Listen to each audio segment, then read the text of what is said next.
Hi, this is me. As you can see, I'm Kersi Chavda. I'm a consultant at Hinduja, and I'll be talking a little bit about the psychological problems in kids. There seems to be an increase in the number of psychological problems that we are seeing in kids. Everybody talks about this, and this may be because of more reporting. There may be more awareness. Today, the net and newspapers and stuff like that are constantly talking about psychological problems. There is certainly greater availability of expertise, and there may actually be an increase in the total number of disorders seen, maybe related to some environmental factors, toxins that we're not aware of, things like that. So what are these common disorders? There are many of them, but I thought the commonest ones would be something that we just make a list of. There's something called attention deficit disorders, which may be with or without hyperkinesis, that is with or without restlessness. Often there is depression, and we are seeing an enormous amount of this now. One of the commonest complications associated with depression is suicide. There's something called specific learning disabilities, and Amir Khan with his movie Tare Zameen Pe has really allowed a lot of people to be aware of this problem. We are finding an increase in what we call autistic spectrum disorders, which is a whole bunch of developmental disorders which include language, situational problems, and things like that.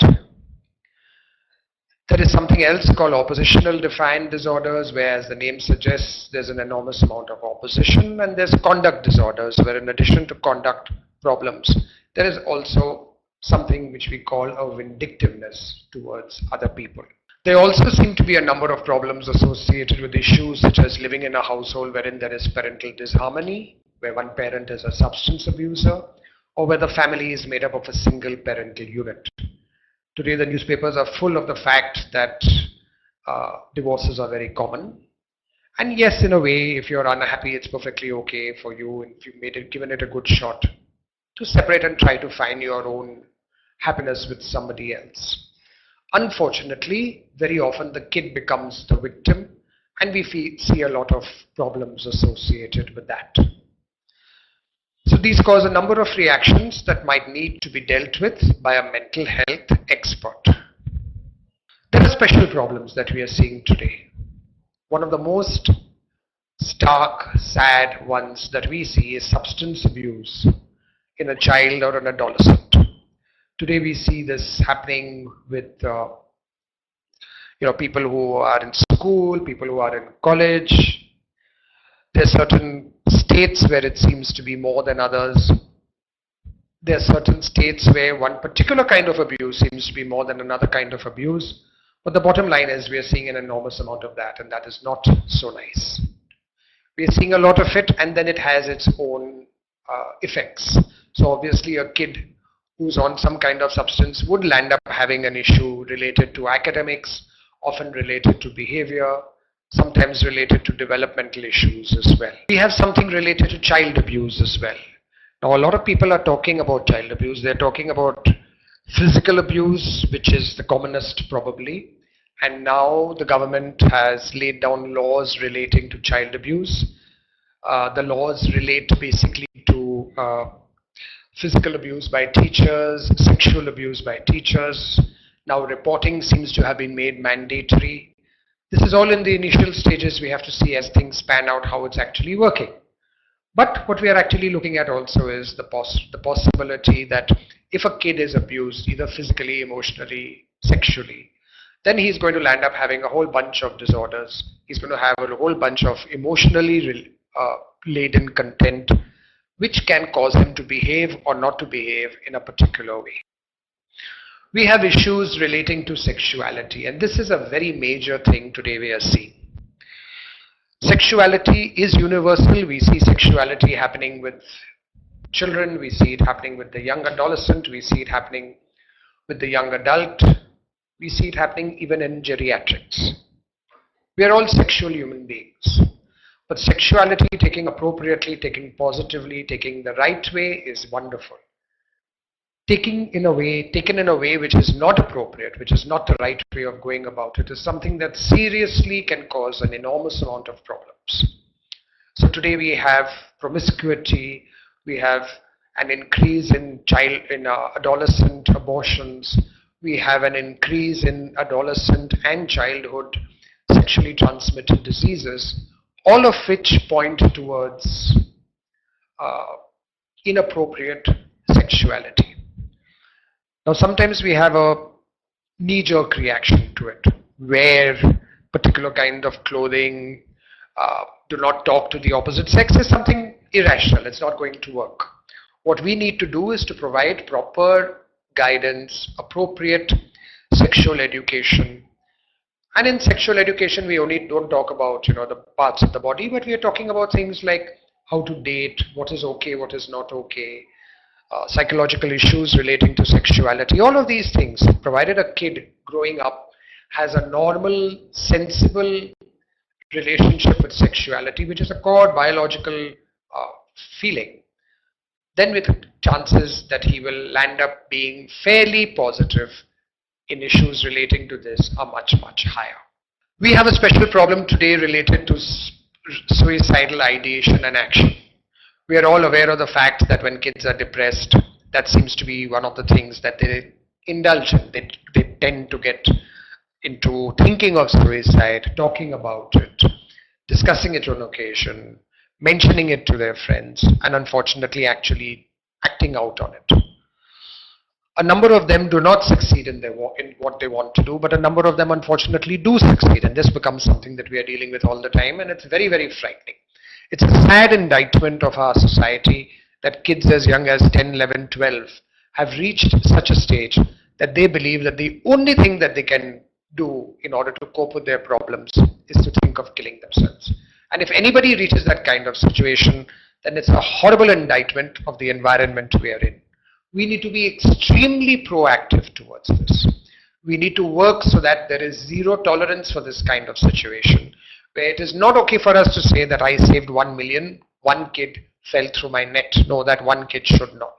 So this is something that is a major, major, major issue, and we really have to pay special attention to it. Now, for all of these and for a lot of others also, a proper evaluation is necessary before a diagnosis is made. And let me over here say that even though your internet is a wonderful way of finding out things, and internet cannot be a substitute for a human evaluation. It's nice for people to come up to us and say, but this is the problem, I think my son has this, I've looked up the net and things like that. It's nice. You get some kind of input, but finally there is no substitute for actual clinical diagnosis. Let me state that if you have a fractured arm, it's unlikely you'll put your hand in front of a computer and say, wrap it up in a plaster. But somehow we have people coming up to us and saying, oh, but the net says this. I think it's a little more imperative for us that yes, the net is a use, but we have to get into a situation where a person is more important. And often we might suggest multidisciplinary people. There may be a use of a psychologist. The psychologist would do either counseling or might do testing, which is necessary to give us an actual clinical perspective. We might suggest occupational therapists. These are specialists who are trained in using fine motor movements, doing something called sensory integration, which are very, very important in a lot of situations. You might suggest the use of a special educator or a remedial educator. This is also very, very important. And sometimes medication may be indicated. Let me stress over here that it is not that medication is given for every child. In fact, it's never given for every child. But if medication is something that is indicated, then we will certainly suggest it. The doctor will certainly suggest it. Do they have side effects? Of course they do. But when we take a cost-benefit ratio, the possibility of a child doing well with medication when appropriately given, if it is more of use and more satisfying for the child, rather than when he is not given the medication and still continues behaving in a maladaptive fashion, then I think we must give it a trial. Given under supervision of a doctor who knows what he is doing, there is no substitute for it, and I would recommend it as and when the doctor suggests it is useful. Alright, this is my OPD schedule. If anybody wants help, you can write to us or call us or whatever. What kind of support as parents can we provide to our children in this case? I don't know what case this is actually. Is there a case written? No, I don't think so. Just 1 minute. I'll just check it properly. Okay, it's just that in this case. I'm not sure if you're talking of a particular diagnosis, Mr. Dilip. It hasn't come on my screen. But if you're looking at just in general, then what we are actually looking at is that what we should do as parents is to be as supportive as possible in general. Certain rules of thumb. A different point of view is not necessarily a wrong point of view. So if your child thinks differently from you, it does not mean that the child is thinking wrongly. That's point number one.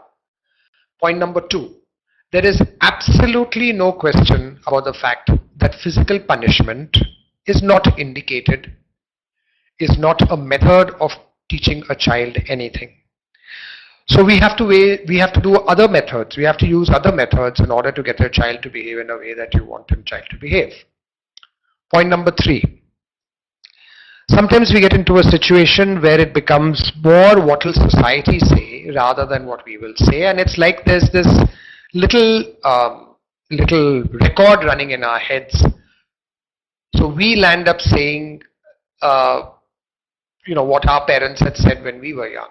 Now things have changed, and we respect our parents, we respect the elders, but maybe because of different ways of thinking, treatments might differ. The way we look at things might differ.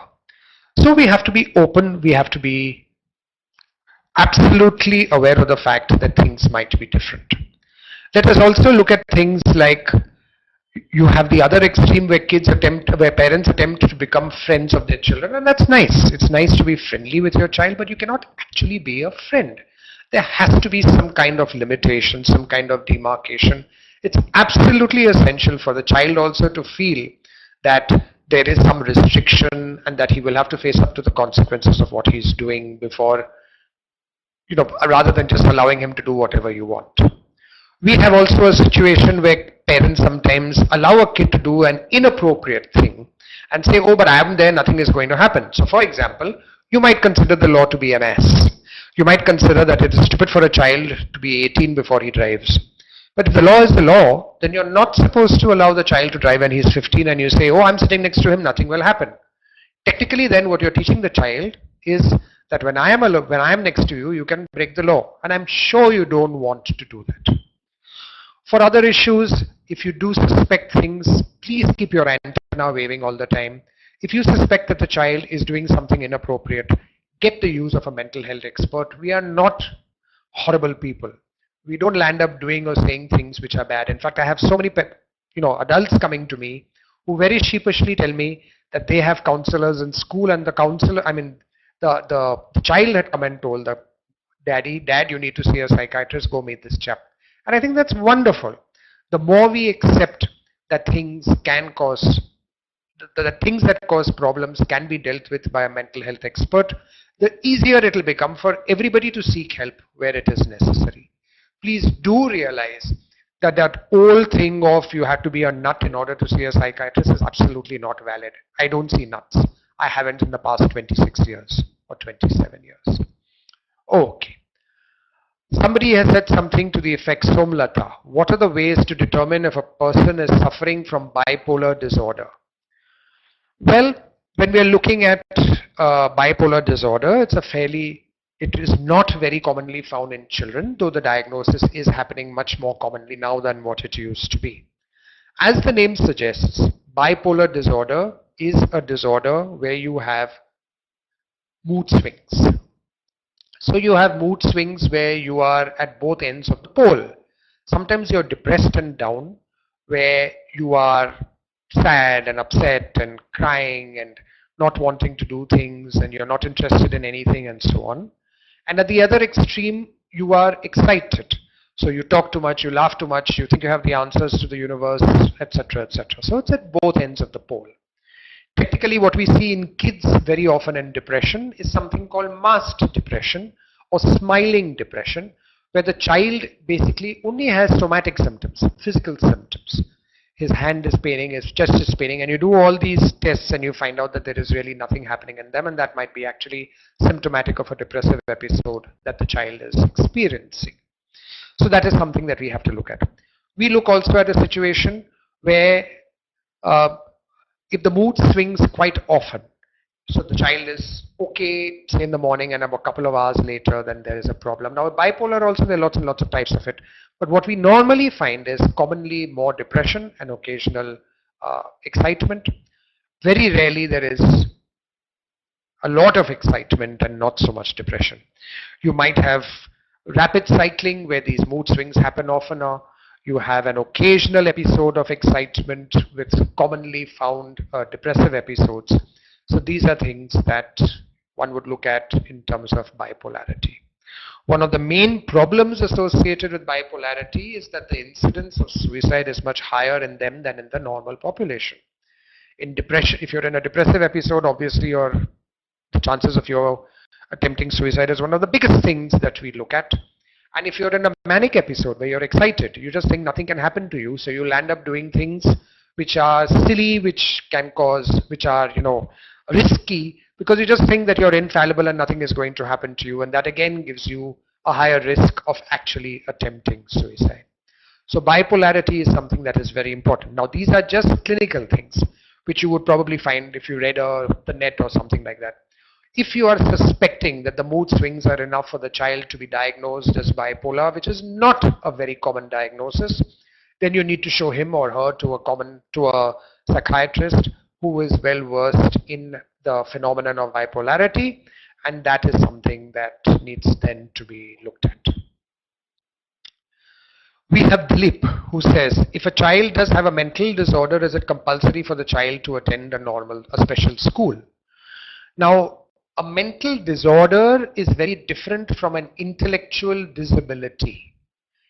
A mental disorder talks of the mind and the way the child reacts, his moods, whether he's listening to things which are not there, which we call auditory hallucinations, whether he's very aggressive, whether he's suicidal, etc., etc.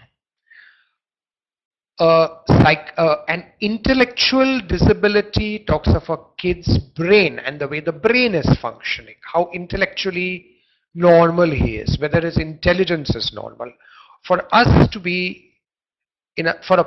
be in a special school, by and large, his intelligence should be low enough for him not to be in a position to attend a normal school, or his behavior or some psychological effect should be strong enough so that it is impossible for a normal school to actually have him, in spite of giving him concessions and personnel such as a special educator or things like that. So the important thing over here is the difference between intellect and emotion. A kid who is depressed, anxious, has OCD, is schizophrenic, is autistic, very often can cope in a normal school situation with or without help. A kid who is intellectually much lower than the norm might find it difficult, in which case we might suggest the use of help. We might national open school system, which is a little easier at times because the child has to appear for one paper can appear for one paper at a time. Or in certain situations where you feel that the child is kind of plateaued out and is just not being able to cope with studying, then we might suggest a special school where the emphasis, in addition to everything, would be on functional academics and a lot of vocationalization. So the child then would be in a position to do something useful and maybe even be independent if it's possible. So that is the difference. Sony123. Can pets really make a difference in the life of a child with a mental disorder? Well, yes. I think pets are very important. There are lots and lots of studies which indicate that in a number of situations where a child is very traumatized, the use of pets, specifically dogs, seems to make a tremendous amount of difference. But people have used horses. Abroad, people are using dolphins. It's wonderful what pets can do.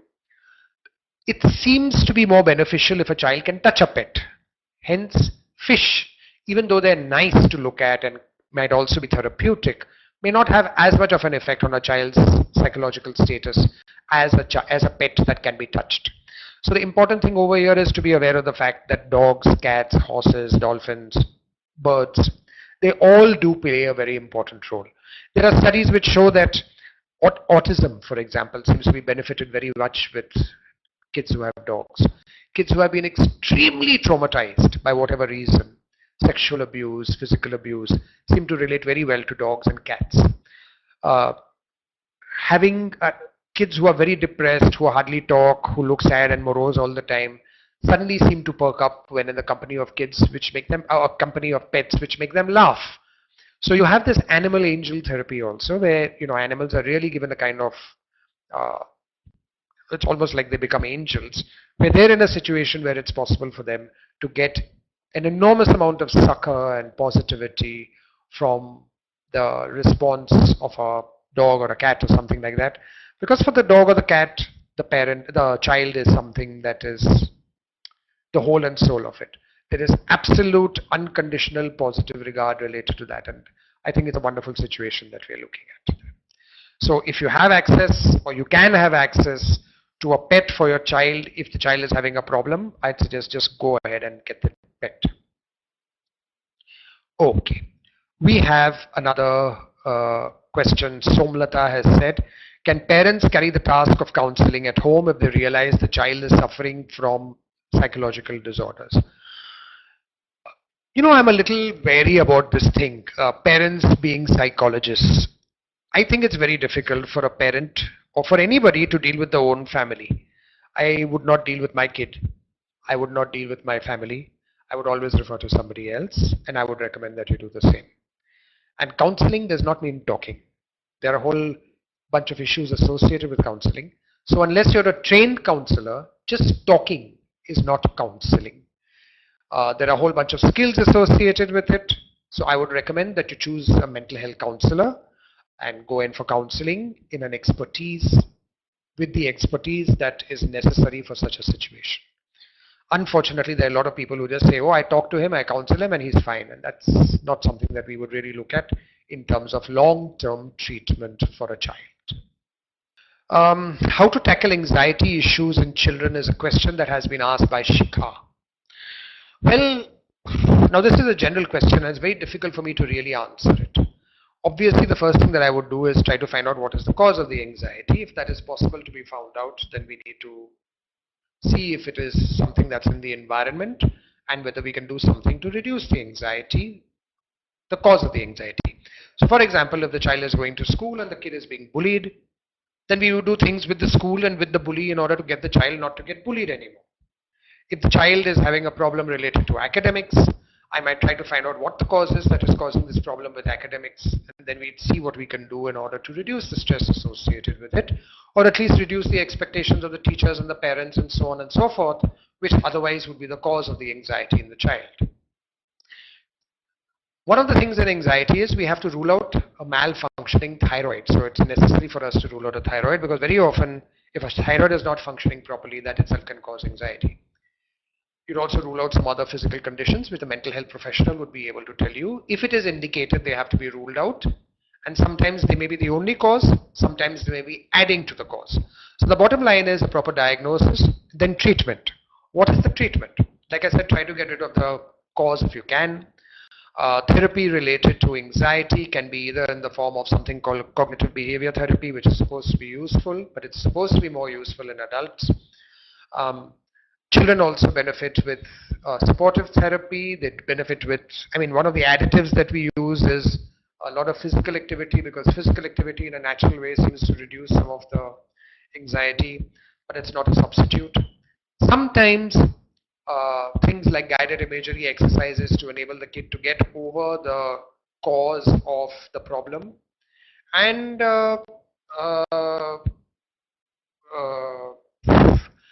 in certain situations, medication may or may not be indicated.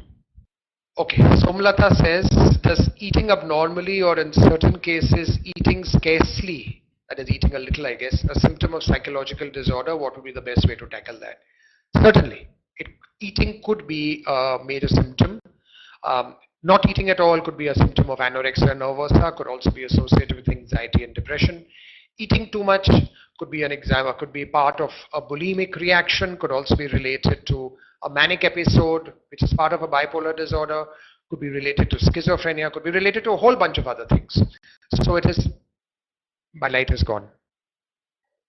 So it is absolutely imperative that we get into a situation where the person is evaluated by a mental health professional, and the mental health professional will be the best person to tell you whether it is considered normal or abnormal, whether there is also a possibility of a thyroid malfunction, something to do with your hormonal levels, etc.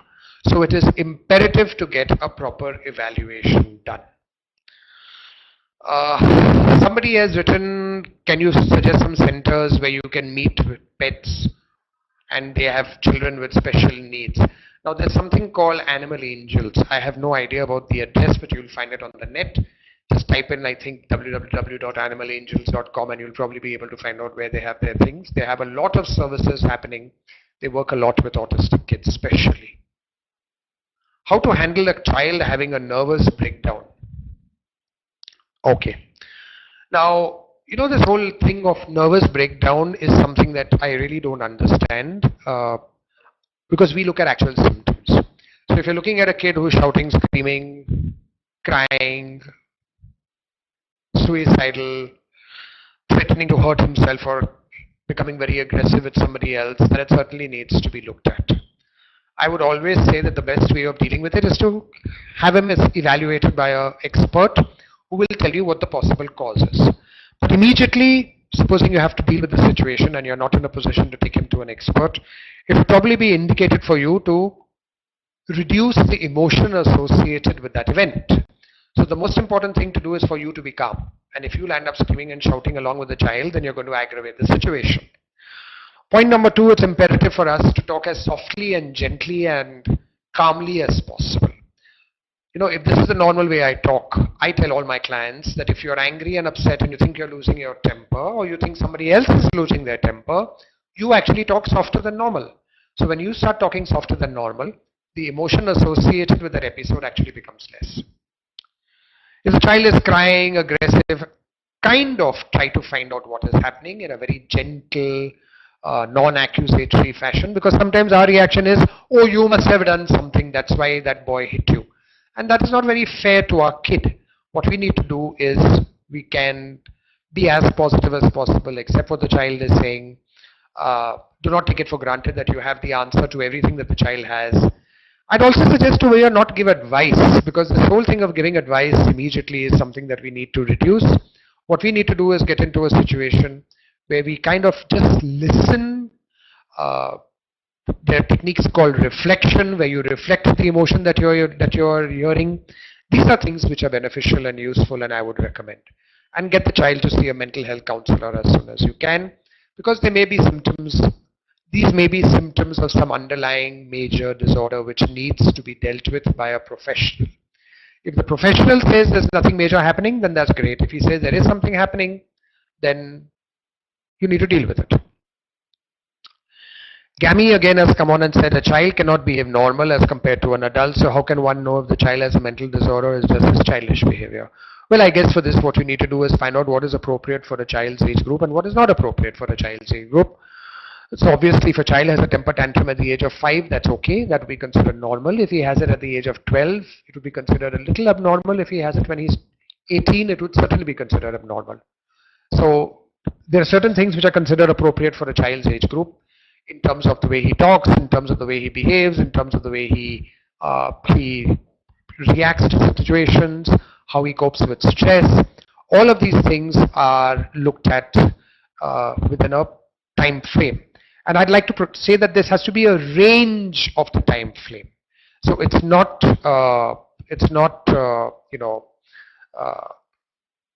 that at the age of 5 he will stop doing this, but no, between the age of 3 and the age of 6 he will stop doing it.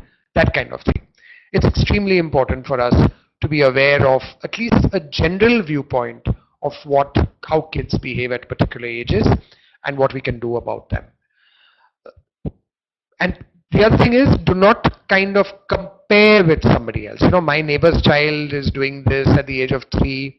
My son still persists in this childish behavior at the age of 7. Okay, so it's okay. A little bit of change is perfectly all right. And the important thing also is inappropriate behavior, how often does it come about? If it comes about once in a while, no big deal. If it comes about very often, then there is certainly something that we need to look at with a slightly more important perspective. Somebody has said, Dilip has said, thank you, doctor, for taking the time to answer all these questions individually and patiently. This was really helpful for me. Thank you. I'm glad about that as well. Okay, see you guys. And if you do need some help, I'm at Hinduja's.